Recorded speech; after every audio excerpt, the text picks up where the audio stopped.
Just started. So whenever you're ready, Excellent. Tony. Great, thanks. Just let me share my screen.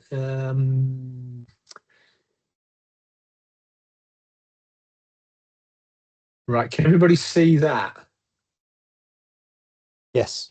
Yes. Great. Yes. All right.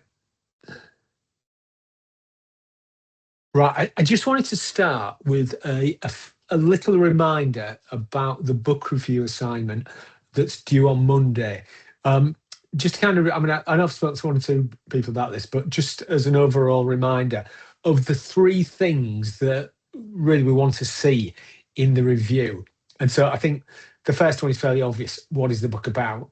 And that means looking at the themes and the issues that the book discusses, any controversies, anything unusual about its viewpoint, or about the person who's writing it. So I think that's the key thing about the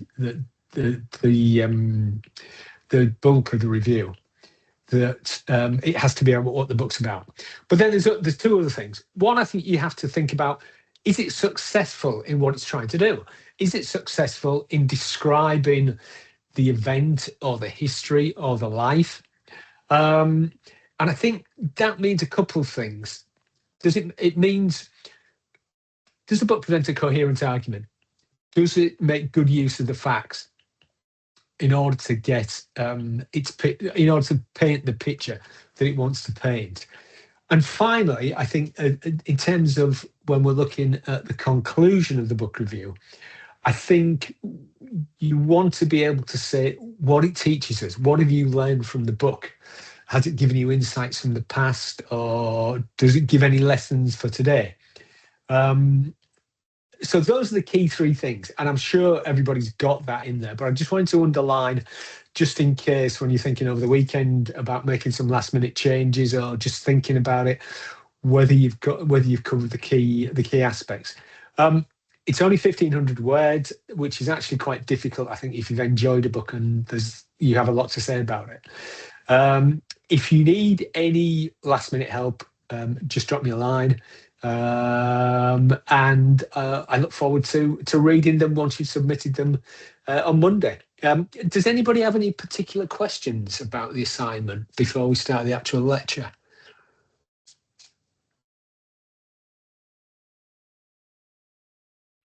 No, thank you. Everything is clear. Great, thanks. As I said, if you think of something afterwards, just drop me a line and we can exchange emails or have a Teams chat about it. So great. I look forward to reading them. So on to today's lecture. Today's lecture is about women's football, and I've chosen women's football as an example of the tremendous growth in women's sports that have taken place really over the past 20 to 25 years. I think if at the turn of the century, if someone had suggested just how big the Women's World Cup would be, how big the Women's NBA would be in America, I think most people would have been a little bit dubious. But over the past 25 years, we've witnessed a tremendous explosion, to some extent, of women's sports. And I think at the heart of that, or the best example of that, really is the growth in women's football. And so what I want to do today is to look at the early history of women's football in Europe and ask about what are the lessons we can learn for sports today. I think I'm going to talk about some of the institutional barriers that women faced to participate in sports. But I'm also going to look at how the leadership of women's sports took decisions that, in hindsight, and perhaps at the time, could be seen as pursuing a mistaken strategy, and which themselves helped to undermine the strength of women's sport and goes some way to explaining why it took such a long time for women's football to emerge as it is today as a major global sport. So first of all, I just want to look at the history of women's sport. We think, I think we think of women's football as being a relatively recent phenomenon, but that's not necessarily the case. Women did suffer tremendous institutional barriers to taking part in sports in Europe in ancient Greek times and in Roman times. So, for example, women were banned from watching the Greek Olympic Games, the ancient Greek Olympic Games, the original Olympic Games. Women weren't allowed in the stadia. There was no women's sport in Rome. Chariot racing, gladiatorial combat, and the other sports of ancient Rome were strictly forbidden for women forbidden for women to participate. And also, there's clearly other obstacles for women who wanted to participate in sport. As in almost every culture and every civilization, women's leisure time is restricted by family duties, household chores, housework, and often work itself. So there's a kind of triple obstacle that women often have to face, and so that means they don't have the leisure time that men have historically done. There are some exceptions to this, and so, for example, in ancient Greece, there were races for unmarried young women that were held as part of a religious festival in honor of the goddess Hera. Like the men's Olympics, they were held every 4 years. But they weren't seen as having the stature or the status of the men's Olympic Games. There's also examples of women playing football in other civilizations. I think when we, at the start of the last lecture, I made the point that in all civilizations, in all eras, people have played football. Well, to some extent, we can also see examples of that being true for women. So here we have an illustration from China from the 1400s. Of women playing football. You can just make out there's the woman in the foreground with the red soldier. She was kicking the ball, and two others are perhaps trying to tackle her or crowd her out. It's also the case that women played the game at certain periods in Chinese history. Football in China, which is called Suchu, which is spelled C-U-J-U, lasted for a incredibly long period, probably something like 15 to 1800 years, long before modern football was formed. It didn't bear much relation to modern football. Often, instead of goals, the aim was to hit the ball through a hoop. It evolved from a team game to a game of individual skill and then back again. It was a part of Chinese cultural life for many hundreds of years, and at various points, women were players. Some points they were excluded from playing, and at some points they even had their own form of the game. It's also the case that in what we today know as Central and South America, before the coming of the European invaders, the Spanish and the Portuguese, in the 15th and 16th century, many of there were traditional ball games that again resemble football to some extent, that occasionally women would play, and there's kind of evidence of that through ceramic statuettes, small statues of women in football-style poses. Again, the game was very different from today. Some versions of the game, you weren't allowed to use your feet, you had to use your shoulders or your hips to propel the ball. So it kind of underlines the fact that in many places where football inevitably developed, women also played it.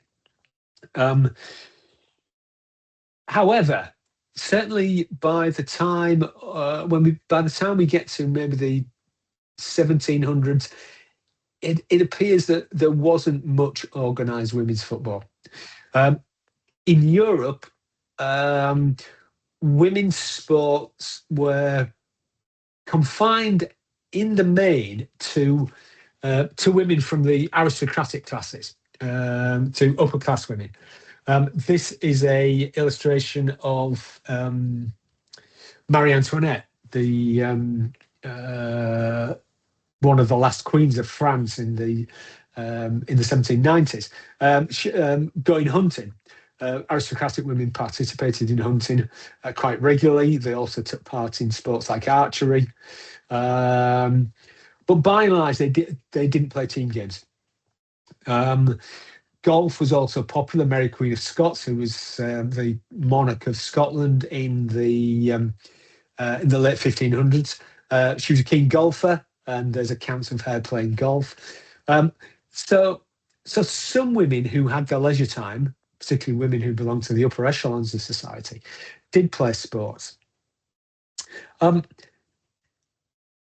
One of the interesting things that happened, if you remember from the first lecture, when we looked at how modern sport came to emerge, is that during that period, women started to participate in sports again. And so this is an illustration of a boxing match between two women in London in the 1700s. The popularity of sport in Britain in the 1700s, which gave rise to organised horse racing, organised athletics, organised cricket, and eventually to organised football. The popularity of sports that were organised with rules, with governing bodies, with competitions, as they were in Britain in the 1700s, also meant that women started to participate a little bit more in sports. So, for example, one of the very common women's sports in England in the 1700s were races between women on religious festivals, on religious holidays. These races were called smock races because the prize for the winner was a dress. Smock is an old English term for a dress. And so these became very popular, and often they're highlights of festivals that were held around religious holidays. There's also records of women occasionally playing football. In 1726, in Bath, a town in southwest England, there's a report of a six-a-side match between women. Perhaps surprisingly, women's boxing also took place. Again, this is possibly due to the popularity of men's boxing, which was one of the key sports in England in the 1700s. And as you can see here, two women boxing. And there were quite a few women's boxing matches, were quite a regular recurrence in the 1700s. Women challenged each other to boxing matches, and they drew quite large crowds to see contests. It's also the case that it appears that these were serious contests. They weren't just organised because it was seen as unusual or amusing to see women boxing, or that people went there to mock the women. It appears that these were serious contests that were taken seriously by not just the boxers, but also the crowd as well.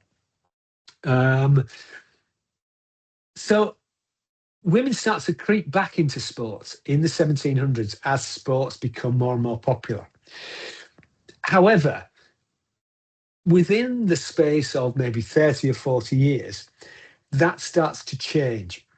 And one of the reasons is that as England changed, as the economy moved away from being an agricultural economy to being an industrial economy where the majority of the population lived in towns, as that happened, it also appears that women were forced out of sports. And I think this can be explained for two reasons. One, as the economy became industrial, people started to work longer and longer hours in factories. And so it was quite common for people to work 12, 14-hour days, sometimes even longer. And that left very little time for leisure. And of course, for women who had to look after children, who had to do housework, chores, that meant they had really no time for leisure whatsoever. And so sports became seen as an arena purely for men, an activity that was only for men. The other thing that happened is as the 1800s moved on and we get to the 1840s, 1850s, 1860s, as we talked about a little in the last lecture, football became very identified, as did sport as a whole, but especially football became very identified with masculinity, with being a man, and it was promoted in schools as a way of teaching boys to become men and removing the influence of women from their development.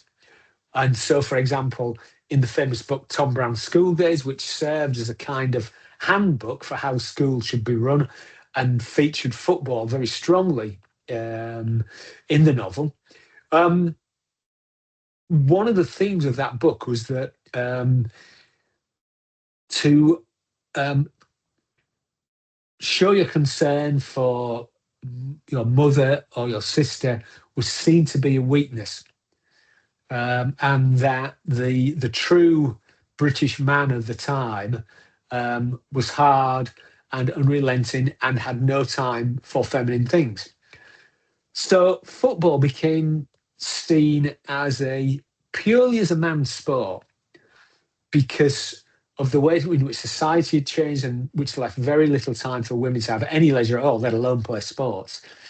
But also because the game itself now was given a meaning, in a sense, a philosophical or an educational meaning that was about training young men to become, young boys to become men. And so that meant that women's participation in football was seen as unnatural. And again, you can go back and read medical reports, articles by doctors who explain that playing football is bad for a woman's body, that women aren't strong enough to be able to play football. The ball is too hard, it will injure them. They may get injuries that will stop them having children. And so football was seen by many in the medical profession, not all, but quite a few, to be something that had to be restricted to men and that was specifically dangerous for women.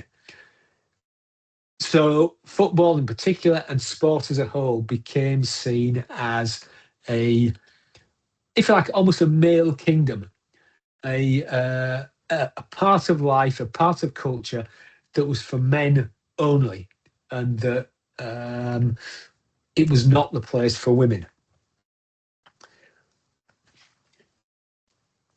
Now, to some extent, that also began to change later on in the later 1800s. Women's exclusion from football was also related to women's lack of rights in British society at precisely the time football was becoming popular in the 1870s and 1880s.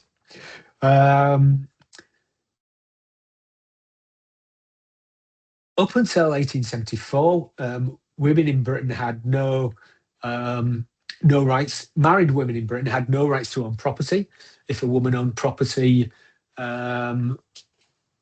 when she was single, if she'd inherited it from a family, when she got married, all of her property, all of her money became her husband's property.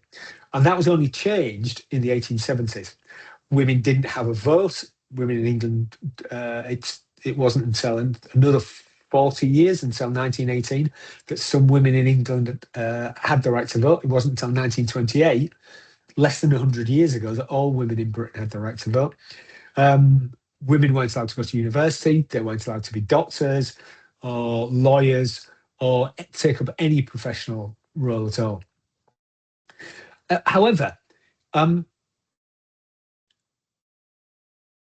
one of the things that had happened as British education changed for young men was that there was an increasing demand for girls and young women to be educated. More and more women were going into the workforce, were being employed because of the expansion of the economy.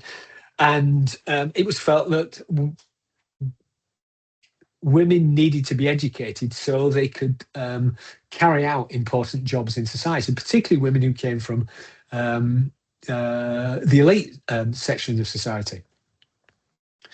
And that saw the growth of schools for young women in Britain for the first time in the 1870s and 1880s. And those schools modelled themselves on the schools for boys. There were segregated schools for boys and for girls, but the girls' schools used the model of boys' schools. And so sport became very important to girls' schools. They didn't play football because that was seen as too masculine, as I've just explained, but they did start to play other sports. There was some golf, some tennis, field hockey started to be developed, and certainly in Britain, field hockey, even today, is very much seen as a sport that's dominated by women. Some types of athletics started in schools, but not on the same scale as in boys' schools, because again, there was a belief that too much physical exertion, too much physical effort could possibly damage women's bodies in ways that it didn't damage men's bodies. And obviously, particularly, it was felt that there was a danger that it could hinder women's ability to have children. At the same time as this was happening in Britain, in Europe, there was also a move to involve young women in gymnastics.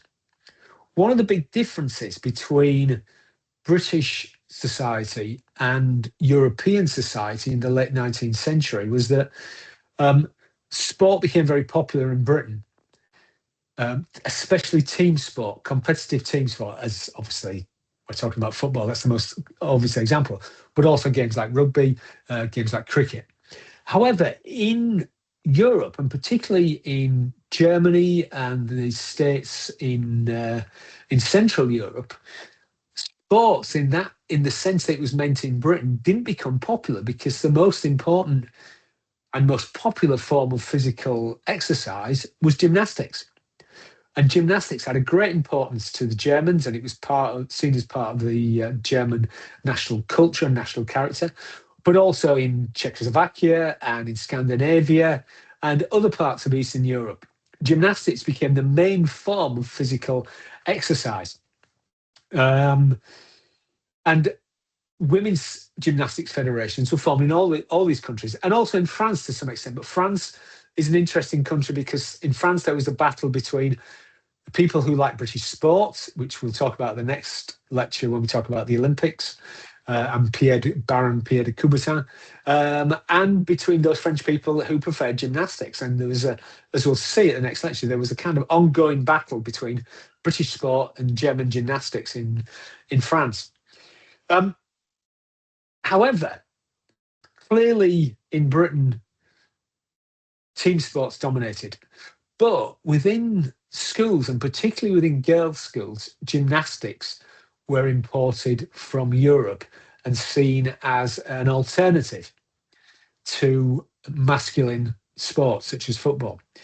And so in girls' schools, gymnastics became very popular, and particularly Swedish gymnastics, which had been introduced into Britain by a woman who became an incredibly famous PE teacher and founder of physical education training colleges, Madame Osterberg, who was Swedish, who emigrated to Britain and set up initially training courses and then her own training colleges. So women started to play sport, but in a different way to men. And of course, these were mainly women from the upper classes who came from wealthy families and who could afford, whose families could afford their education. For the lower classes, at that point in Britain, most young boys and girls from the industrial working classes left school at 12, with minimum literacy standards, minimum arithmetic,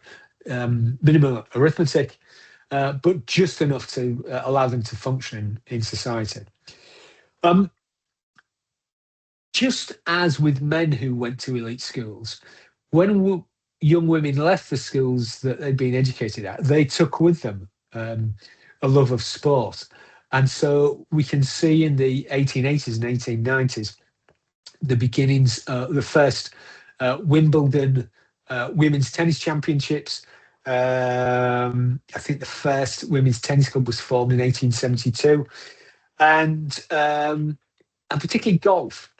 The Ladies Golf Union, as it was then called, the Women's Golf Association, was founded in 1893. So there's a lot of sport going on at this point for upper class women, for women from the elite in English society.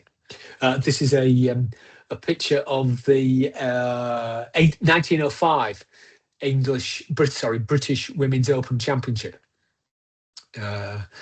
And women's golf was so popular that even men's golf magazines would often feature women's golf on the cover and have very good coverage of it. So it was a major part of many women's lives. However,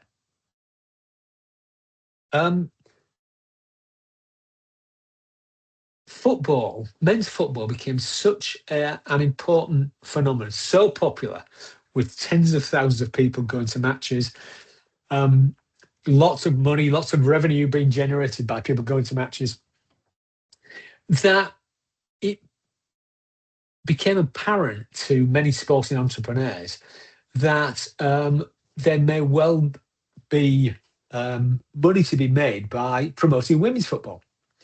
And so in 1881, and this is what you can see here, a series of matches were held in Scotland, and then later it moved down to England, of women playing football. They were billed as England versus Scotland, although there were no clubs and the players weren't selected in any other way other than the fact they were part of the single team.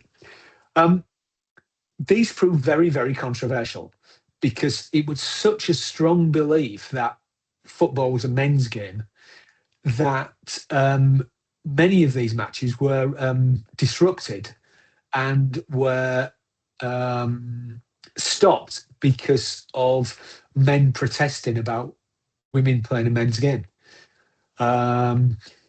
It's also the case that these matches were not, in a sense, serious football matches. The entrepreneurs who organised the matches were really trying to cash in on the novelty of women playing what was seen as a man's game. And all of the players were actresses or singers who were involved in the music hall, which was the like theatre-based entertainment. The music hall became a massive, massive phenomenon in Britain. In the United States, it was called burlesque. And every night there would be a show on, and there would be singing, dancing, comedians, magicians, tremendous variety of acts. The football matches that were organised were made up of women who were actresses or singers or models in the music hall, and so the matches weren't staged in order to promote women's football, to demonstrate the skills of women playing football, but more as a way of simply attracting an audience to who would be either surprised at women playing the game, or perhaps even had gone along to laugh at them, or, as I mentioned at the beginning, or simply go along to try and stop these games taking place. So there were a series of games in 1881, a series of games in 1887,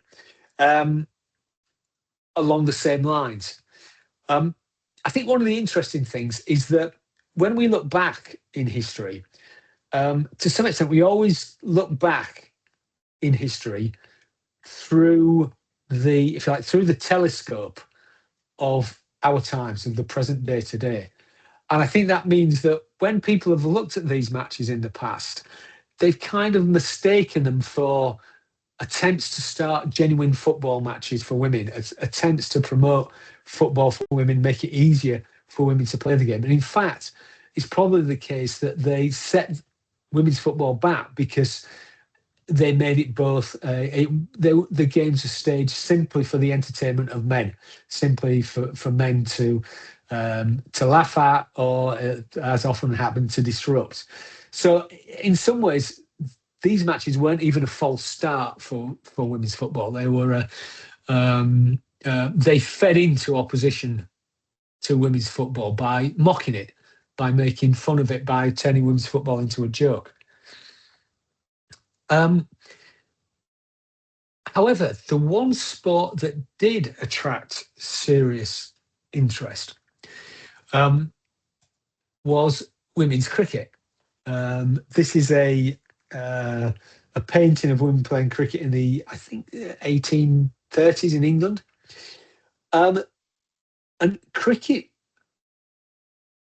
in the 1700s, when it first emerged as a major sport and the rules were codified and a governing body was established to make it a modern sport, upper class women had always played a certain amount of cricket. It wasn't as popular as it was with men. It wasn't as important, but nevertheless, they still played it. And in fact, there's a very strong story, which possibly is an exaggeration, that the modern form of bowling in cricket, which some of you might be familiar with, when the bowler runs up and his arm goes high above his head and bowls like that, there is a story in English cricket history that type of bowling was invented by women, because originally in cricket the ball was bowled underarmed, like in bowling, in a bowling alley. However, if you look at the dresses of the women here, it's difficult to do because the dresses billow out at the side.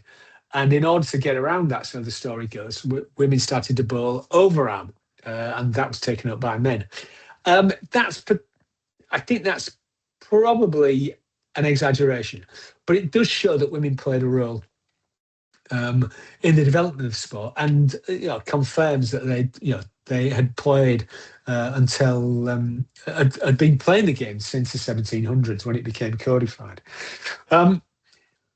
So there was always a sense that although cricket was primarily for men, women could also play it too, and it wasn't seen as such a physically masculine game as football was.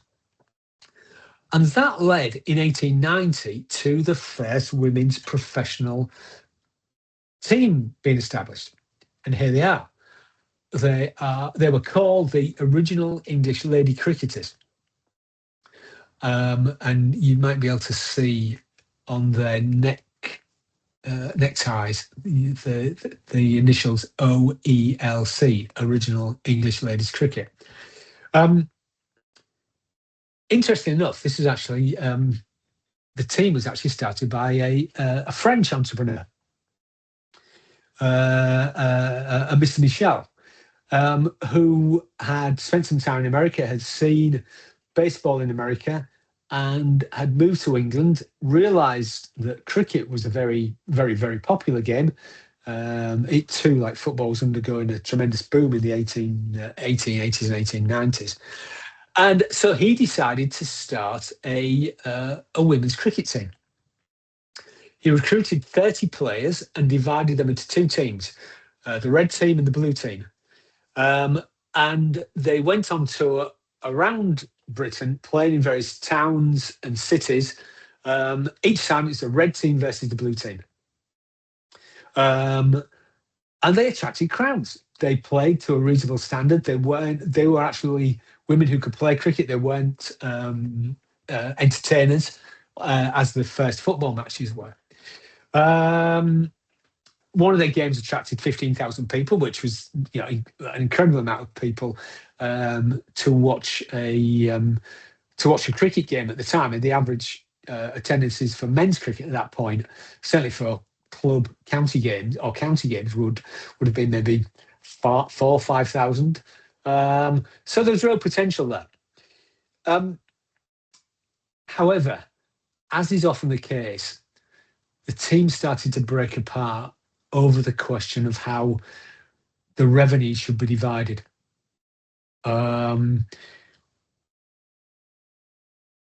It appears to be the case that many of the women realised, when they saw how big the crowds were, realised that they weren't getting paid. They're all paid a weekly wage. And many of the women thought, well, our weekly wage is much lower than the amount of money that is coming into Mr. Michel. And they wanted more. He refused. And so a group of them broke off and formed their own team, which is also called the Original English Lady Cricketers. And so in the second year, this started in 1890, the second year in 1891, there were two teams, both claiming to be the Original English Lady Cricketers. And as you might imagine, and this is a great lesson, when you have two teams claiming to be the same thing, it's not good for your marketing. And that undermined the appeal of the two teams, clearly because the standard of each team had been diluted because they'd broken off, they'd recruited other players who weren't as good. And so eventually they simply went out of business in 1893, just 3.5 years after they'd started. After quite a promising start, they collapsed and disappeared, and professional women's cricket didn't appear again in England until very recently, until the 1990s. But the Original English Lady Cricketers are important not just to cricket. They're very important for the history of women's football. And the reason is this. Just 2 years after the Lady Cricketers had disappeared, the British Ladies Football Club was founded in 1895. Some of you may have heard of them because they've acquired legendary status in the history of women's football. And here you can see the poster for their first match. They claim it's the first ladies football match, but there were, as you've just seen, there were some before that. It's played in March. We're almost 131 years, not too long before the 131st anniversary. Played in London. They played their first match in London, and quite unusually, the match, if you like, what is known in England as the curtain raiser match, the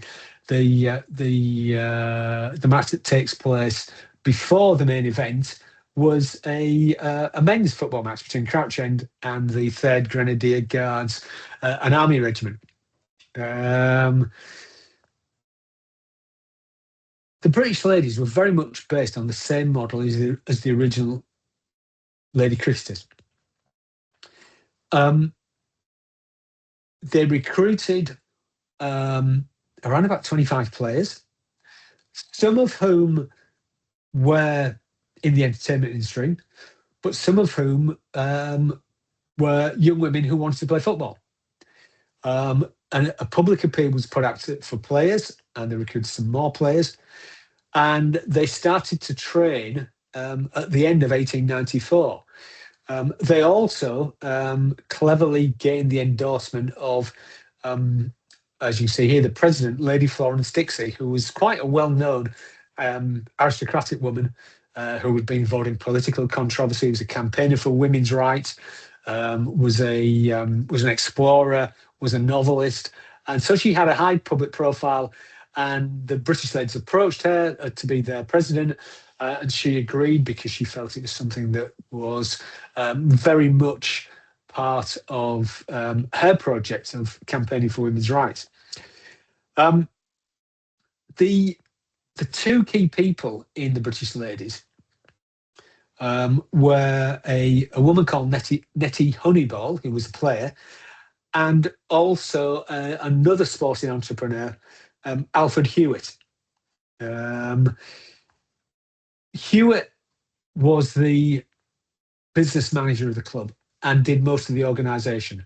Nettie Honeyball was the spokesperson, was the public face of the team. And it's interesting when you look at the newspapers of the time, they did a great job promoting the team and promoting the game. So much so that at this first match, 12,000 people turned out to watch it. Now today, 12,000 at a match isn't particularly notable. But you have to remember that at this point, the average crowd in the Football League, in the Men's Football League, was 7,000 per match. So in this first ladies' football match, they attracted almost double what you would have expected going to see a big match in the Football League. So it seemed like a big opportunity. The other fact that's important is that at this time, in 1895, there was only one London club in the Men's Football League. There were other professional clubs, some played in the Southern League, but in terms of the elite league of British football, the only London club to play at the very top of the tree was Arsenal. And so in some ways, the British ladies had a almost an open market there in which to capitalise. So it seemed like a big opportunity. And here's one of the teams.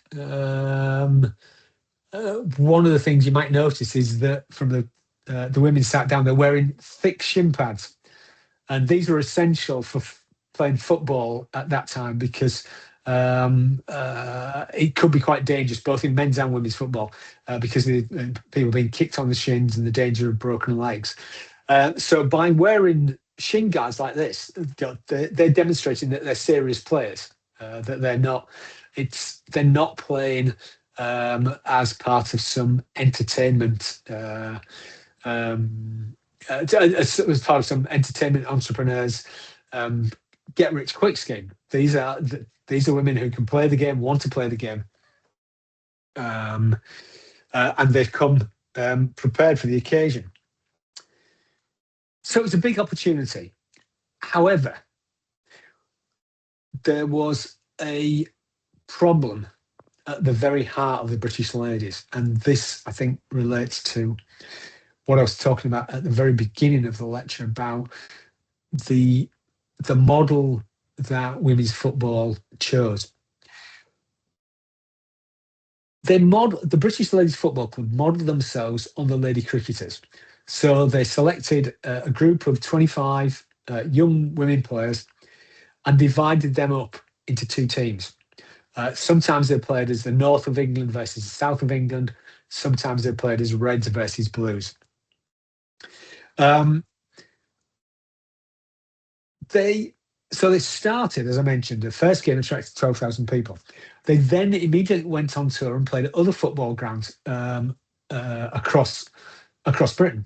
In the following month, I think it was in April, they played at Newcastle United St James's Park ground, and they attracted 15,000 people, which again was bigger than what Newcastle United attracted on a regular basis. They played North versus South, the same players. And then they moved on to other towns. They played North versus South. And they repeated that and repeated that and repeated that. And so in their first year, they played largely outside of the men's football season. They played across the summer. They played 60 matches in different towns across Britain. But they always played either North versus South or Red versus Blue.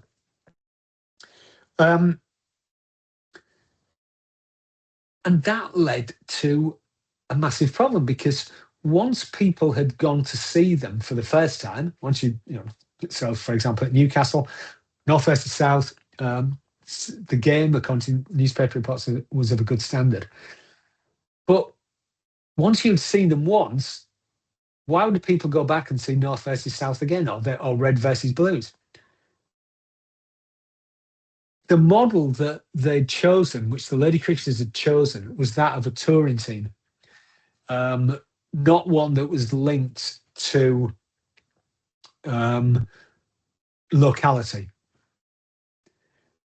And this really, I think, represented a fatal misunderstanding of why football was popular.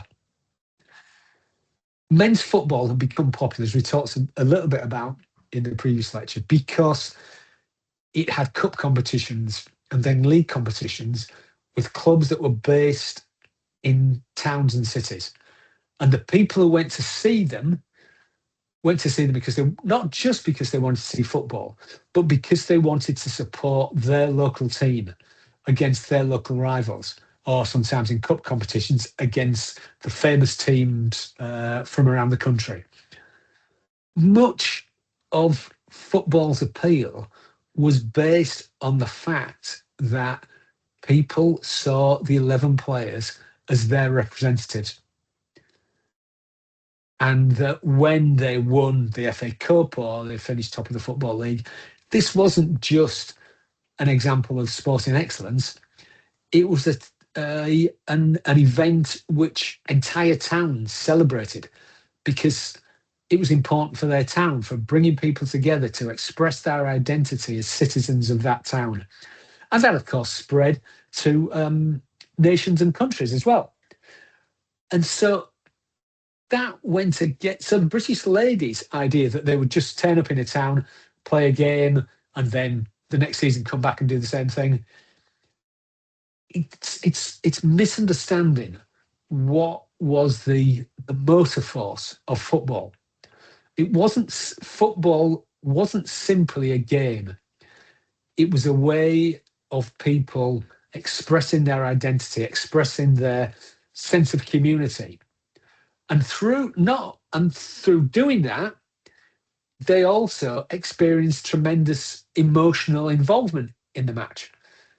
It's a great feeling when your team wins. It's a terrible feeling when your team loses. The British Ladies Football Club couldn't offer that. And so eventually, they, when they embarked on their second season, crowds were much, much lower than what they had been in the first season because, well, we've seen them once. It's like seeing a play at the theatre. Unless it's really, really good, really, really interesting, or really big stars, most people only go and see a play once. And in a way, that's what was going on with the British ladies. And I think this is an important lesson for the way in which sports develop. I think it's very easy to see, as the Alfred Hewitt and Nettie Honeyball, it's very easy to see sports simply as a form of entertainment and that people will pay their money time and time again to see the same thing. It's not. Sport has a much deeper resonance, much deeper meanings. And for a sport to be successful, it has to capture not only people's attention, not only an attraction for the sport itself, it also has to mean something more than sport to them. And the British ladies simply didn't understand that. And they eventually, after the second season, they too had the same problems as the original lady cricketers. And as the revenue started to dwindle, there were more and more arguments about who should get the money. And the British ladies, just like the cricketers, split into two organisations. And they both call themselves the British Ladies Football Club. And so that, again, that undermined the project even more. And eventually they just faded from the scene. One of the interesting things is that occasional British ladies matches took place over the course of the next decade. But these were simply because the women loved playing football and would occasionally put on matches and they'd relive old glories. But fundamentally, and again, we have a historical hindsight to understand this, fundamentally, the project was doomed because they failed to understand the essence of sport, why sport is so appealing, and why people come back time and time and time again to watch a team. It's about something more than simply the sport itself. So women's football in Britain and in essentially across Europe and South America lay dormant. There were some attempts to start women's football just before the First World War, which began in 1914. So in 1913, there was an attempt to establish women's teams in Barcelona. There was always also talk of establishing women's teams in Brazil and Argentina. But the coming of the First World War stopped those projects in their tracks, and they never re-emerged after the war.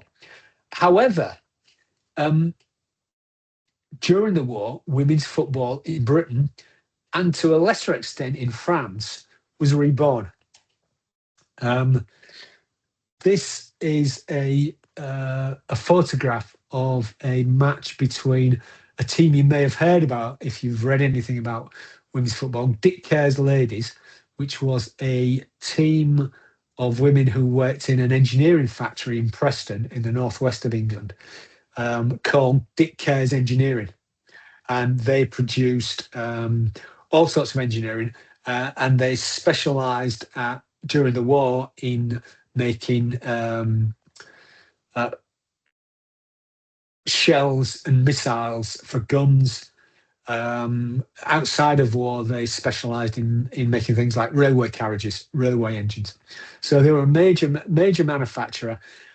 And during the First World War, which went from 1914 to 1918, because of the tremendous number of men who were drafted into the British Army to fight the battles, that meant there was a huge shortage of factory workers, particularly to make armaments. And so tens of thousands of young women are drafted into the factories to make armaments. And one of the things that happened as a way of creating esprit de corps, or a sense of community amongst these young women, was that many of these factories, many of these companies that had recruited them, started sports teams for women, and particularly football. Dick Kerr's were one of the first. They were formed in 1916. But pretty quickly, it became a major aspect of young women who worked in factories' lives. And so you find that there are literally dozens of women's football clubs formed by women factory workers all over Britain: Glasgow, Birmingham, London, towns on the south coast like Portsmouth and Southampton, towns in the industrial areas of Lancashire and Yorkshire, up in Newcastle. So certainly by the end of the war, there must have been something like 150 women's teams playing. Many of the matches that they organised were organised in order to raise money for charities that had been set up to assist the war effort. So charities to help the families of injured soldiers and sailors, charities to help raise money for the armed forces, all sorts of things like that. It became, in a sense, women's football during the war, the factory teams overcame much of the prejudice that still existed against women's football by demonstrating that they were playing in order to help men who were fighting on the front line. So in a way, it's kind of, they were saying, yes, we're doing men's jobs and we're playing a game that many people think is a man's game, but we're doing it in order to support our men who are fighting at the front, or who are working on important war work. So the women's football teams managed to maneuver around some of the prejudices that they faced. One of the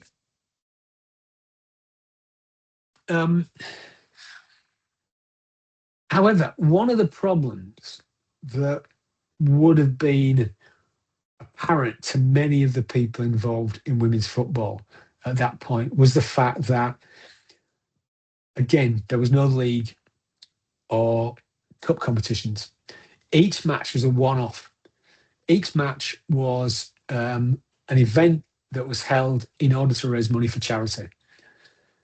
And so it was impossible to decide who was the best team. It was impossible to give the teams more of a local community feeling. Again, the organisers of women's football, perhaps consciously, avoided following the model of men's football, perhaps because they were worried about women being accused of playing men's games and doing the things that men should do in the middle of war. And so there's no attempt to organise a league. There's no attempt to organise cup matches. Nevertheless, women's football continued after the end of the war in 1918. And it appears to have grown even more popular. And so there were factory teams that were established after the end of the war. And in some towns, I'm thinking of Newcastle, Bradford in the north of England, there were local leagues that were formed by factory teams, or factory women's teams. And so small local leagues that were based on local industry were formed. But these were very locally based, and they deliberately, or so it appears, kept their appeal to people who also worked in their factories. So when you look down the lists of the names of teams, they're related to some local factory, or some form of employment. They're not based on localities. Nevertheless, the game did have a booming popularity. Here's a photograph of a match between Dick Kerr's ladies and a team that was called the Yorkshire Lady Champions. They weren't really champions. They were just a select team of some of the best players. Maybe individual champions, but they certainly weren't the champion team because, as I say, there was no league to be the champions of. But you can see from the crowd, there's a good attendance. And if you look closely, it's a fairly mixed crowd as well. Everybody's wearing a hat, a tradition that had died a long time ago in the UK. But it demonstrates the appeal that women's football still had. And shortly before this photo was taken, Dick Kerr's had actually played in front of a crowd of 53,000 people at Everton's ground on Christmas Day, 25th of December, 1920. And until last season, the last Women's Super League season, that was the biggest ever crowd that had watched a women's football match.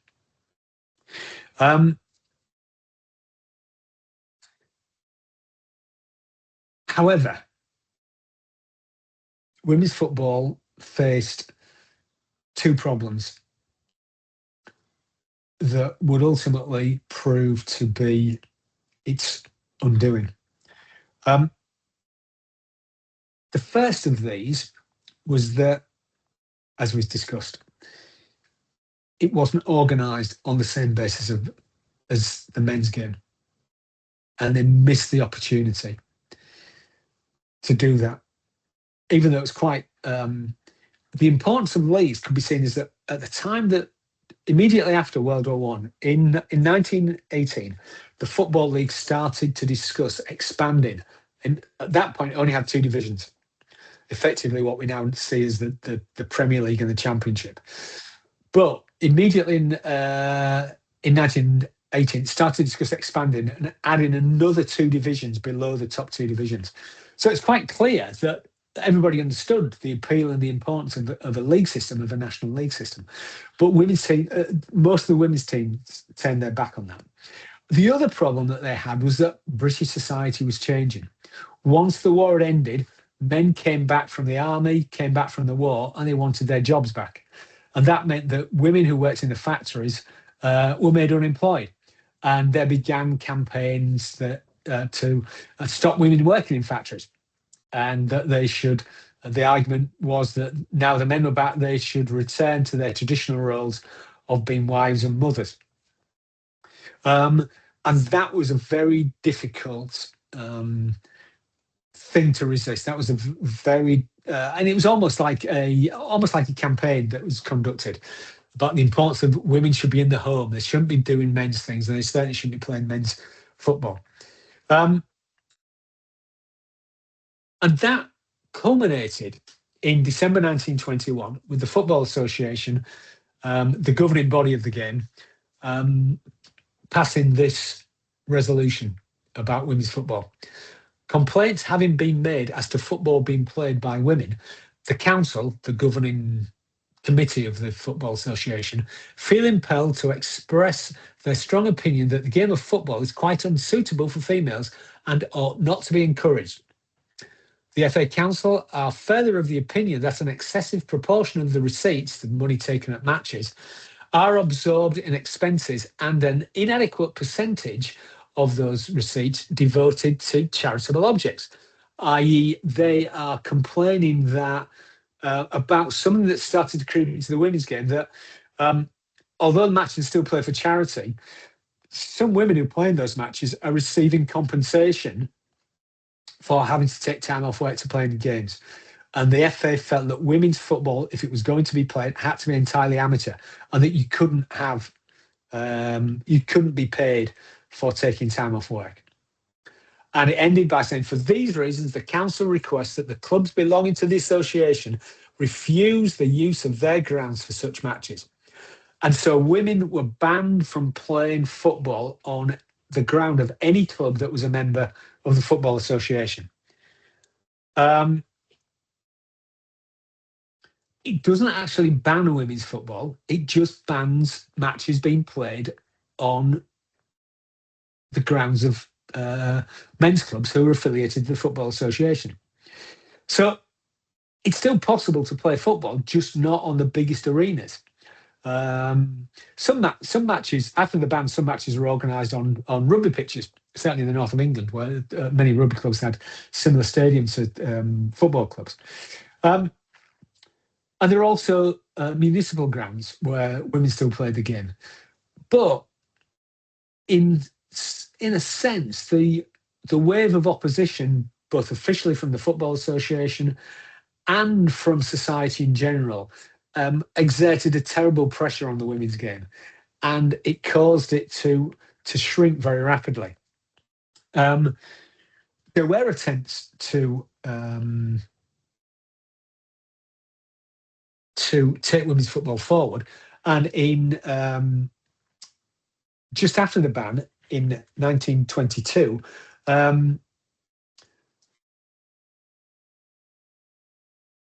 the English Ladies Football Association was founded. It had 57 clubs at its first meeting, which gives you a sense of how the game had grown. And it did organise what it called the Ladies FA Cup competition in 1922, which was won by the team at the top, Stoke Ladies. As you can see, it says holders of the Ladies Football Association Cup. And this is a friendly match they played against Dick Kerr's Ladies. However, it only lasted for 2 seasons, and eventually, just after this match, the English Ladies Football Association was disbanded and no longer existed because many of the teams found it difficult to attract crowds.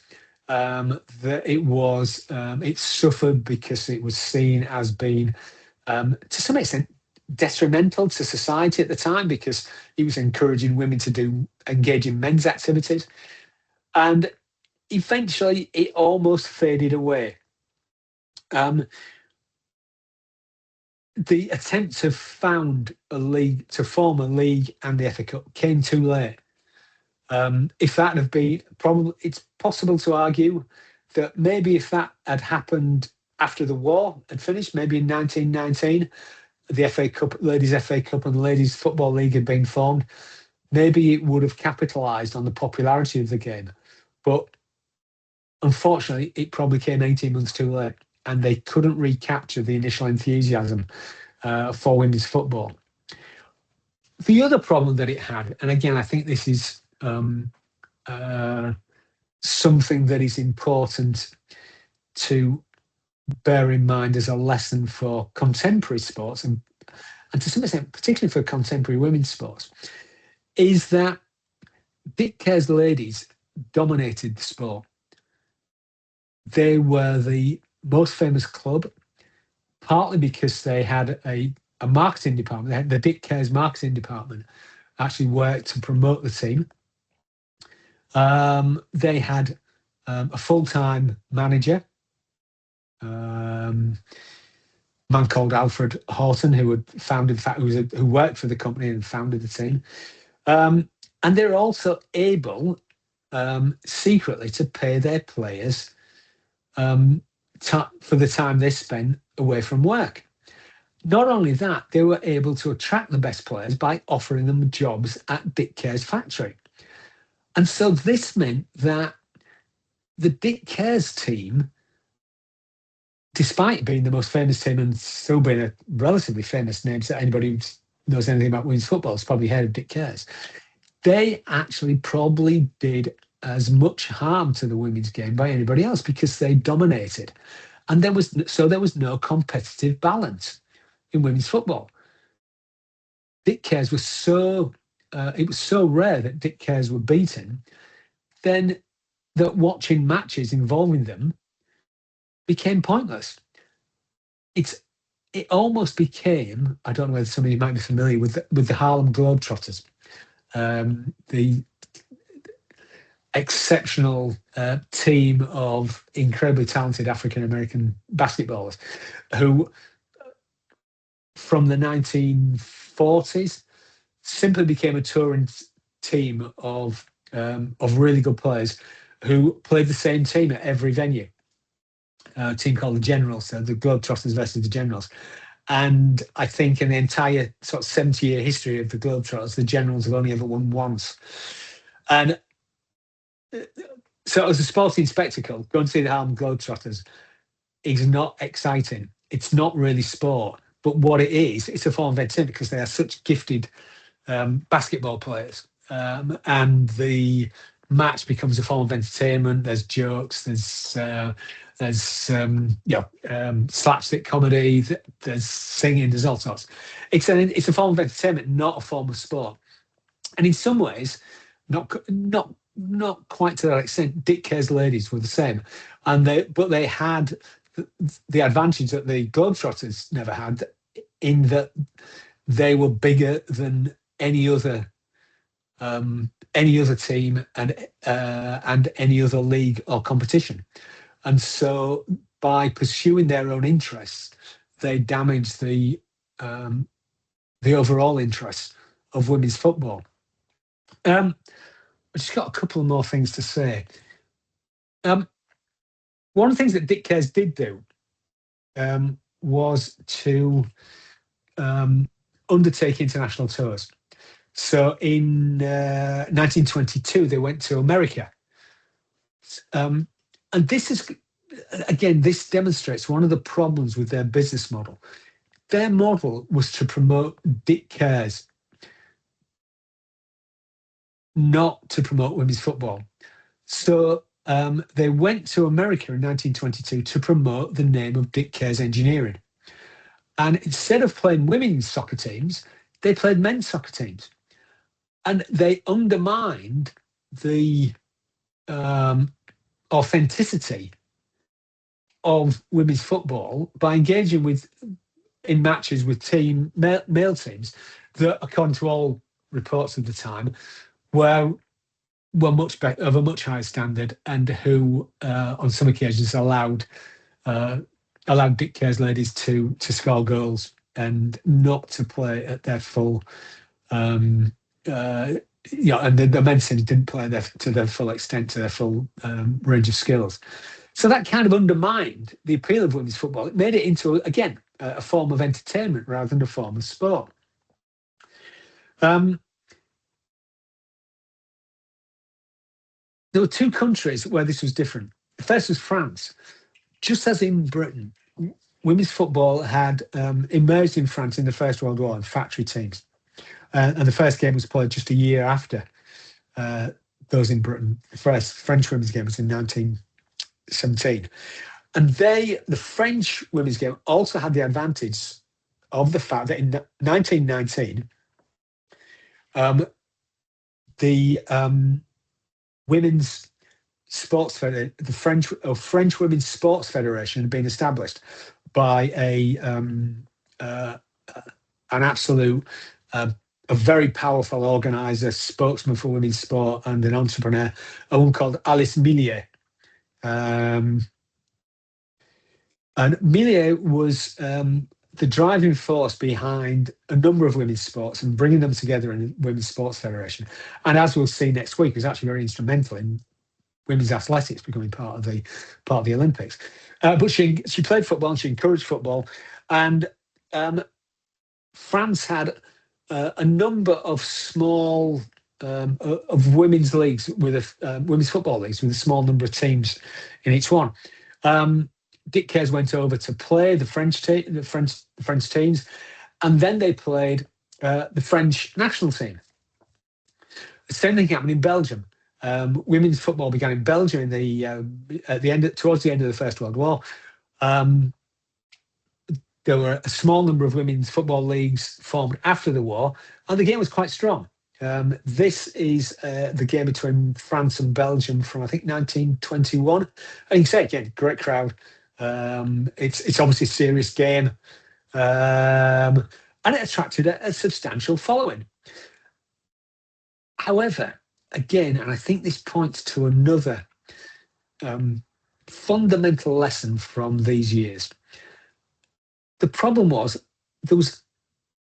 in terms of what we would say is an authentic international match, there were dozens of matches between teams from Belgium, France, and England, mainly Dick Cares.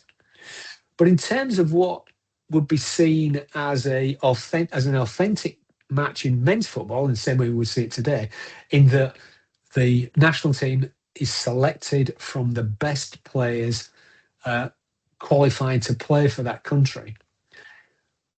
There appears to be only one match, which was the 1922 Belgium and France match, where that was actually true. Of all the dozens of matches that were played, only one match was really an authentic international. And again, that undermined the appeal. So quite often, rather than playing an England match against an England team, France would play against Dick Cares ladies.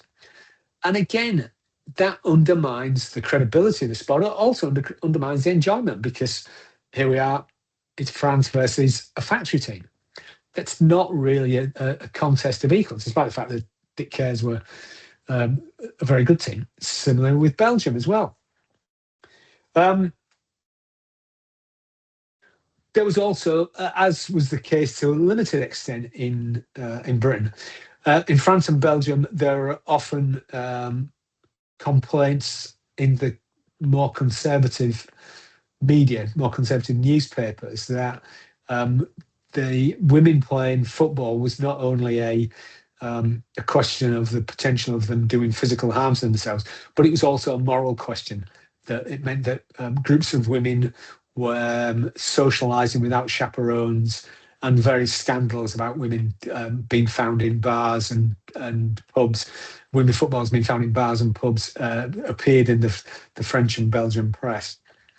But fundamentally, the problem was it lacked authenticity, and women's football teetered on the edge of sport and entertainment, and it didn't work out. And eventually, this, along with institutional opposition to women playing football, eventually this led to the sport being reduced to a very, very small number of players and teams.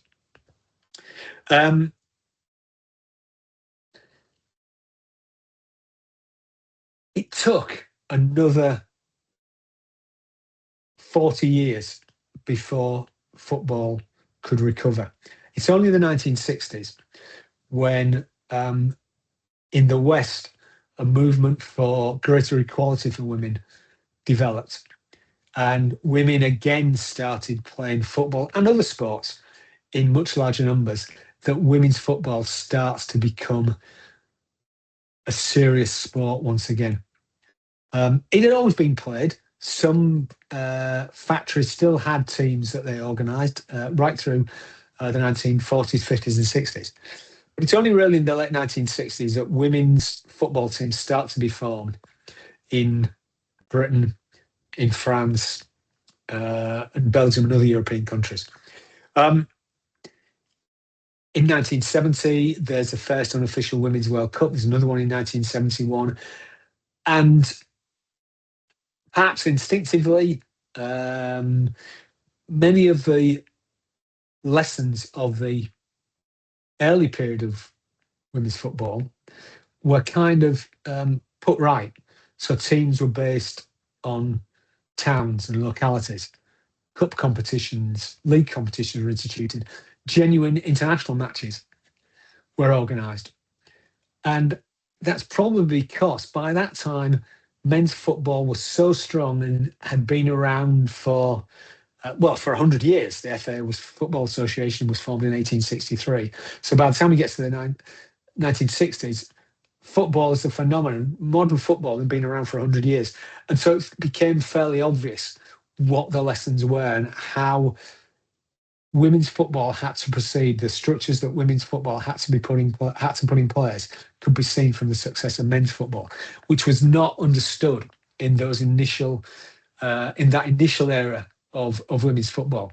So to conclude, and I think this is where we can kind of distill those historical lessons, and perhaps they can be guidelines for the development of women's sport, and in fact all sports that are starting from a small base, sports that are ambitious to become bigger sports. And I'd say we can draw from this the experience of women's football 100 years ago, 3 points. And that is, to succeed, sports need to be able to generate emotional involvement. Spectators have to have a stake in what is going on the pitch. If you want people to come back and watch your sport time and time again, they have to be able to identify with the team or with the individual.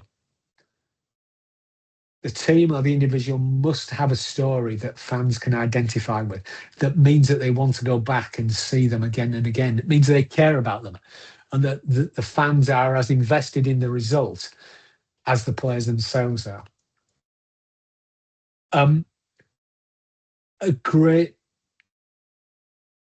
point that was demonstrated by women's football from the 1890s right through the 1920s was that the fact it lacked fair and transparent competition meant that its appeal became very limited. Once you'd seen one game, why go back and see another? In international matches, it's clear that international matches weren't played on a fair and transparent basis because the teams weren't selected correctly. And particularly, I think the example of Dick Kerr's women's football team in England proves that you need competitive balance for the success of any sport. And finally, sport needs to offer an authentic experience. What happens on the pitch needs to emerge from what those players are doing on the pitch at that point. That it needs to be reaffirmed that the drama that you are seeing when you watch a match or you watch a game is authentic, and that it's not staged in any way. It's not fixed in any way. You need to know that the players on the pitch are playing at their utmost level of skill and commitment. And because it's very easy to spot when that's not happening. And so I think it's those 3 points that we can take from the experience of women's football. Women's football would always struggle in those years because of the institutional problems that faced women's participation in sport, because sport was seen by many people, and probably by the mainstream in society, as purely for men. So women's sport would also always struggle against that backdrop. But the decisions that its leaders made to try and promote the game did not help in any way, and in fact probably hindered it. And I think if there's one thing we can take from that experience of women's football in the 1890s and the 1900s, it's that if it had had these 3 things, then it might have had a chance of being successful, and we would have had 100 years of high-class women's football to look back on. I'll leave it there.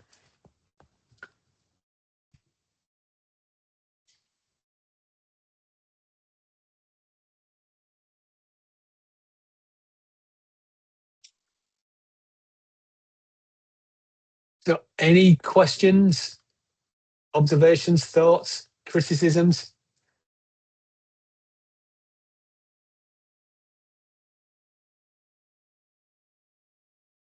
Talal. Yes, thank you, Professor. Actually, do you think, or can we say that the women's sport missed, or not missed, maybe need a strong female leader similar than Mary Queen of Scotland, or the Queen of France, Arctic women, to participate sport? In another word, could visibly say the female figure in a good position or a position of power have to play a key role, so they can to involve the female to practicing a sport. Okay, we know from you, as you say in this lecture, that the football was a special case because they use maybe the medical or the doctor opinion where it be used to restrict women involvement in sport. Yeah, I think that's a really good point. And interestingly enough, one of the things that the British Ladies Football Club did when they established themselves in 1895 was to get the support of Lady Florence Dixon, who was a very well-known member of the aristocracy, moved in the highest ranks of British society. And that worked to some extent. That gained them a lot of publicity, but also a lot of credibility. However, she lost interest. And also, I think this was due to the fact that, as I said, after the first season, the British ladies started to struggle. They ended up breaking into 2 parts. They ended up becoming more of an entertainment rather than a sporting spectacle. So she ended her relationship with them. She faded from the scene. So I think it's interesting that was that was one of the strategies they used. I think the other thing, however, is and this again makes it an interesting point, is that if you look at other women's sports in the early 1920s in the West that became popular, tennis in particular, and golf to some extent, and women's athletics, they very quickly had superstars who were known. So in tennis, the great French champion, Suzanne Lenglen, was an international celebrity. And she did that through the fact not only was she a great tennis player, but she also wore incredibly stylish clothes. And she introduced many of the styles of tennis dresses and tennis kit that women subsequently wore after that.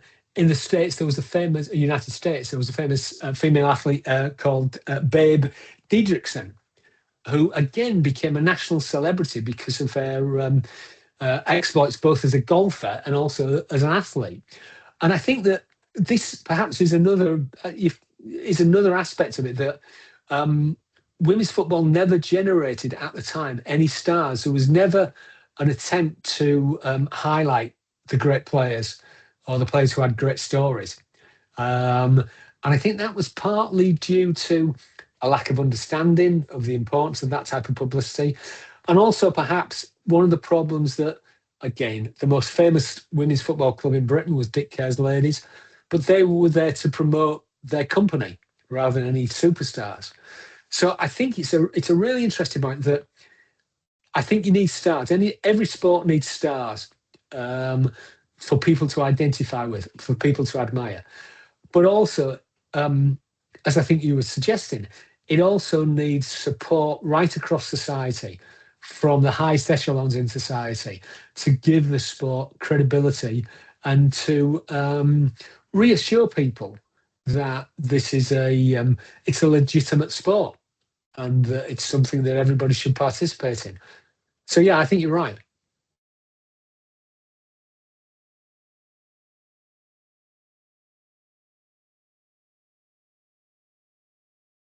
I would add, I think the other thing which has just occurred to me, following on from that question, is that one of the reasons why women's sports in France were so successful is because many of the administrators were women. If you look at women's football in Britain, all of the administrators were men. The British Ladies were run by, the business manager of the British Ladies was a guy called Alfred Hewitt. Alfred Houghton was the manager of the Dick Kerr's Ladies team. All of the teams that were, I think it's literally the case, all of the teams that were formed in Britain during World War I and after were either formed by men or they were managed by men. Whereas in France, thanks to Alice Millier and others like her, the core of the administration of women's sport in France were women. And that maybe tells you something about the difference between British and French society. But I think most importantly, it means that if you have women administrators, if you have women leading, they are more aware of the issues that women face. They serve as an example to other women to get involved. I mean, not everyone can be a player, but you might want to be involved in sport and therefore be an administrator. And so I think one of the advantages that French women's sport had was the fact that it was run by women and other women could identify with them.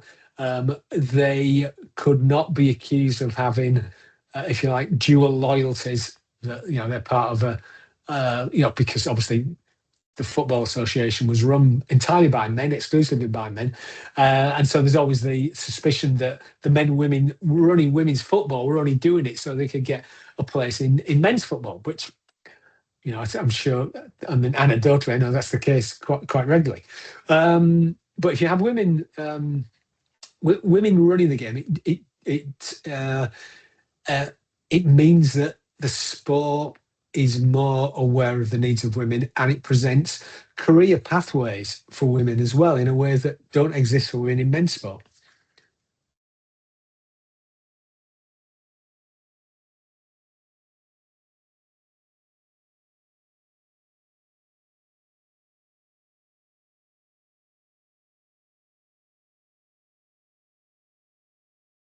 Bazim.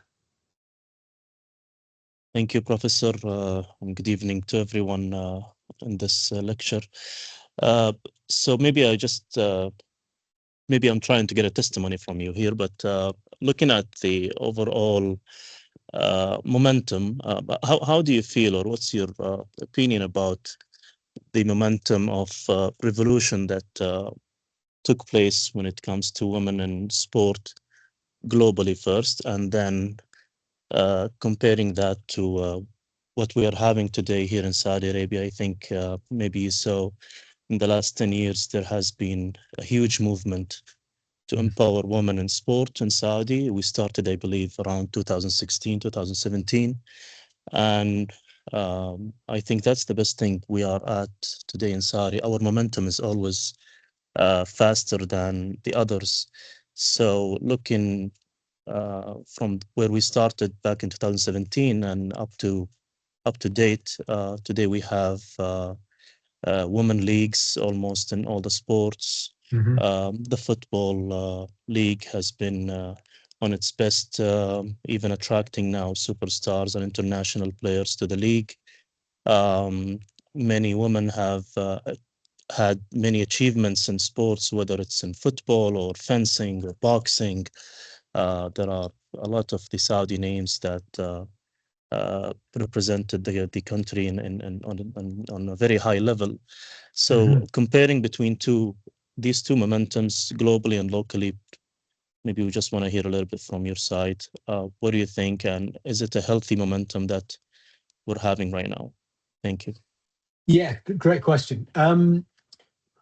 I think that the changes that we've seen in sport, the rise of women's sport over the past 30 years, basically since the beginning of the 21st century, they are, as you said, it's a revolution. It's a profound revolution. And just as much as it is in the West as it is in Saudi or anywhere else in the world. I grew up in the 1970s. I'm pretty old. But I remember that it would have been seen as absurd that women's football could be so popular or could be on the same level, almost on the same level as men's football. The opposition to women's boxing in the 1970s meant that it was almost inconceivable that it could become a sport that was accepted and as a major sport around the world. And so I think that's a sense of you look at the time period that there really has been a revolution in women's sport due to a change in attitudes. And that's partly down to the success of women in sport. It's partly down to the way the world has changed over the past 25 to 30 years. And I think it's also partly due to the change in economics of sport. That in a sense, the success of men's football and other sports, the growth of FIFA World Cup, UEFA Champions League, the Olympics, they've demonstrated just how popular sport is, and they also demonstrated the importance that sport has to all media forms, all forms of communication, and that market is not yet saturated. That growth has not come to an end, and so women's football in particular has huge opportunities.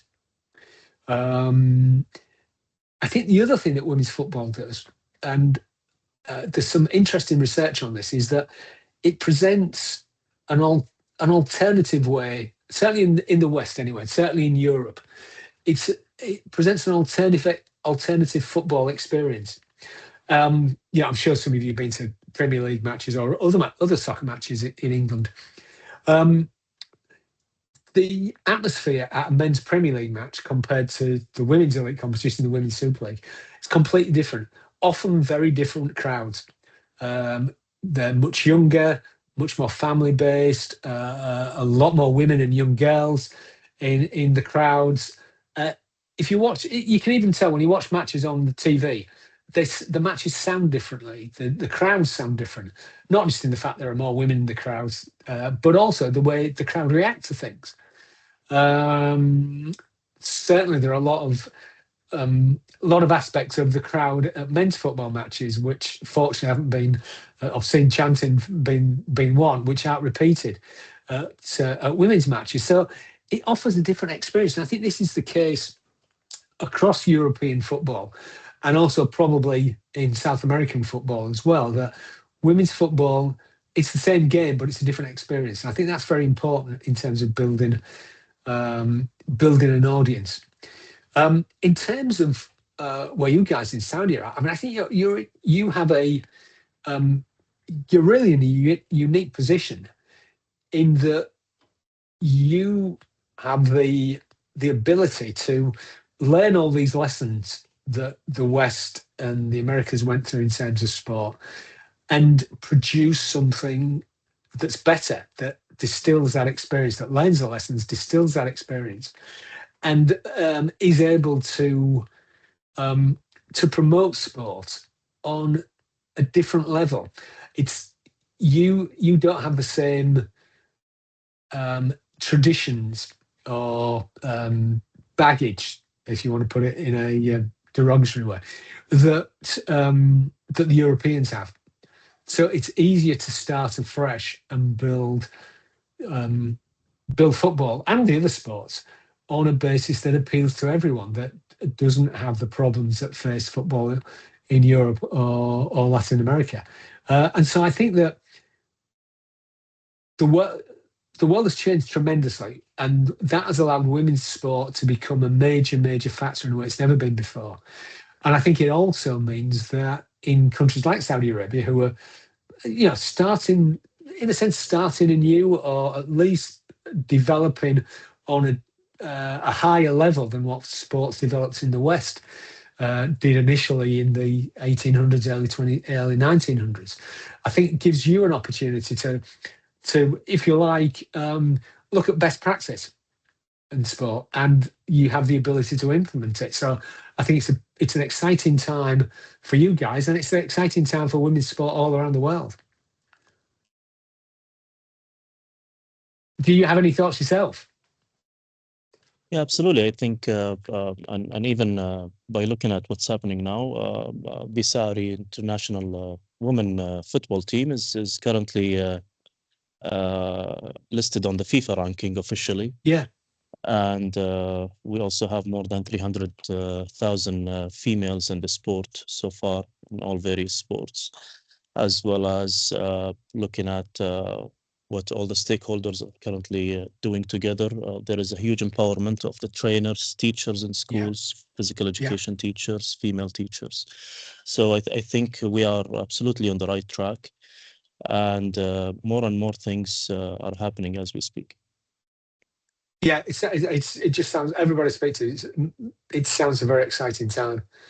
And also, I think the other advantage that sports have today, sports that are re-establish themselves or starting out on a new path, social media. I mean, there are a lot of downsides to social media, but the fact that it allows sports stars, sports celebrities to communicate directly with their fans gives sports today an advantage that sports have never had before. You no longer have to be mediated by newspapers or the TV or the radio. It's, there are billions of people who are accessible through social media. And so creating that link between the players or the athletes and their fans has never been easier, and has never thrown up so many opportunities than what we have, literally at this moment. Absolutely. Thank you.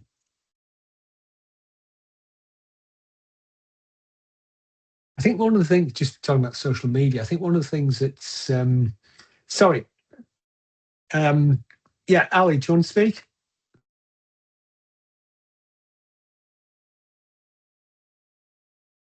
Yes, good evening. Good evening. Hi. Thank you for that valuable information. So I have one question regarding assignment. Oh, yeah.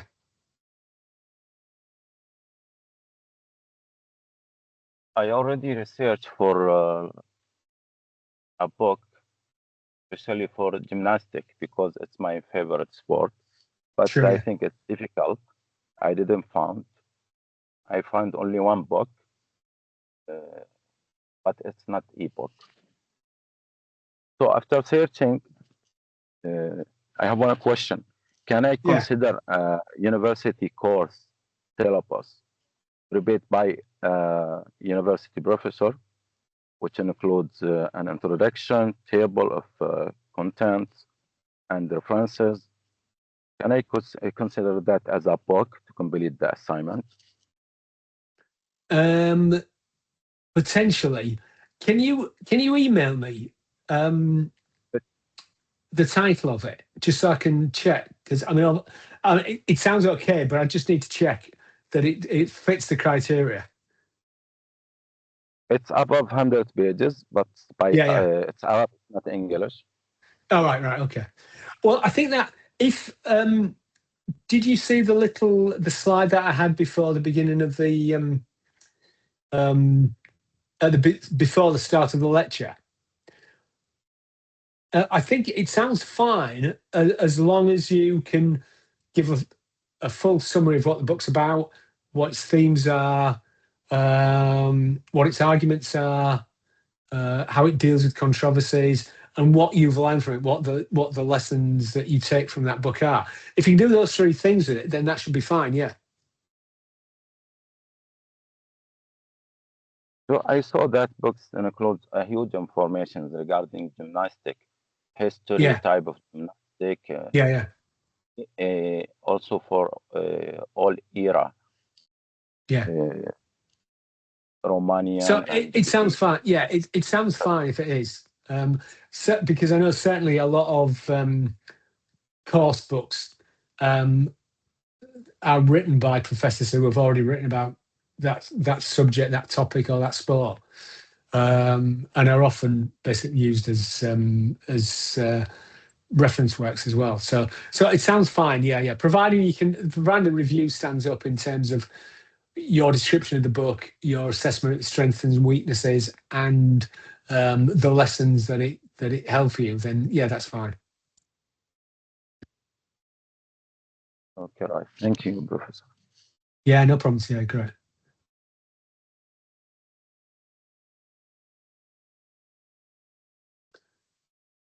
Oh, Maram. Hello, Professor. Thank you so much for the lecture. It was very rich and interesting. I just want to link the comment from Mr. Bassem and Mr. Talal that I think the growth of women football and sports in Saudi had a great impact because of the governmental leaders' support. Mm-hmm. So the rapid development, or it happened because of this support. So this is like linking Talal's comment before regarding that leaders in the country or government would help the development of the female sports. This is actually what happens here in Saudi Arabia, because this approach changed the sport. However, athletes like we already had this interest in the sport before. Like women used to play the sport. We have a lot of talent, but because of this approach, it helped the progress to be very quick. Yes, absolutely, and I think that's again, that's one of the reasons why women's sports changed, not just in Saudi, but in many other countries so quickly, because of government support. And that is something that didn't exist in the period that I was talking about in the 1890s and the 1900s in Europe. And in fact, in many cases, governments opposed women's involvement in sport. So when a government supports the participation of women in sport, it means, A, that it gives it credibility and that it's seen as legitimate, but also it opens up access to funding, to structures, to other forms of support that are absolutely essential for a sport to grow, particularly in this day and age as well. So it's probably, if you can step back and look at it from a distance, it's probably another decisive difference between the way that sports developed originally in Britain in the 17 and 1800s, when it kind of just arose through the enthusiasm of people who had who had the money to be able to promote sport, on a kind of laissez-faire basis, that teams started, and if they were successful and could generate revenue, they stayed around, they lasted, whereas teams that couldn't do that, or sports that couldn't do that, just disappeared. But if you have government support, that means you've got a long-term strategy, long-term support. You can be confident that you may well have financial problems, but you're not going to be faced with going bankrupt or lacking institutional support from government or local government as well. So it's a massive difference, and it gives countries like Saudi Arabia that opportunity to really build sports in the best possible way, through forward planning, through adequate funding, and takes them out of all the risk that is often the case that was definitely the case 120 years ago. So I think that's a great point, yeah.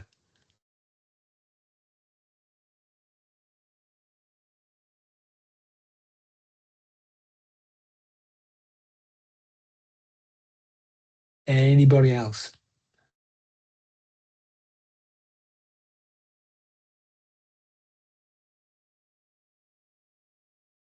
Well, Tom, have you got anything? Is Tom still here? I can't see. Tom, have you got anything to add? Anna, have you got anything to add? No, I think Tom's has to leave, but no, it was fascinating. Really reminded me a lot of because I wrote my dissertation, as mentioned, on the development of women's football. So it was really interesting actually hearing more about the historical parks. I looked into the history a little bit, but probably more on the recent side of things, including for the UK. So really interesting to hear more about as well the role that France played as well in a way in women's sports.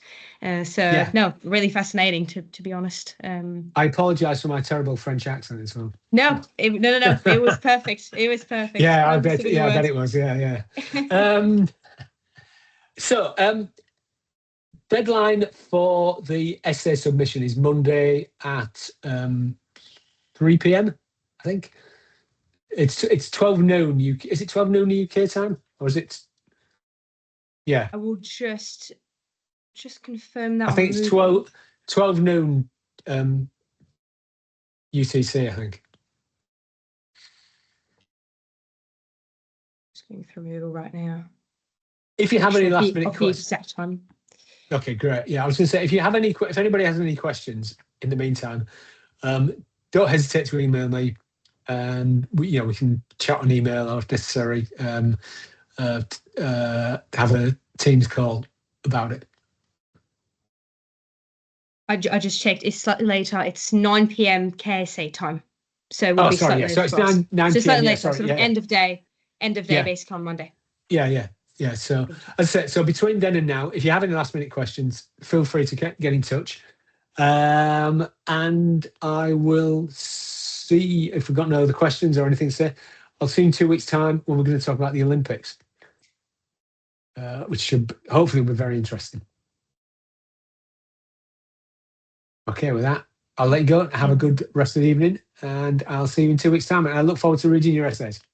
Thank you so much. Thank you, Professor. Thanks, everybody. Thanks for your time. Yeah, cheers. Take care. Bye. Thank you so Thank much. you. Bye. Bye-bye. Bye. Bye.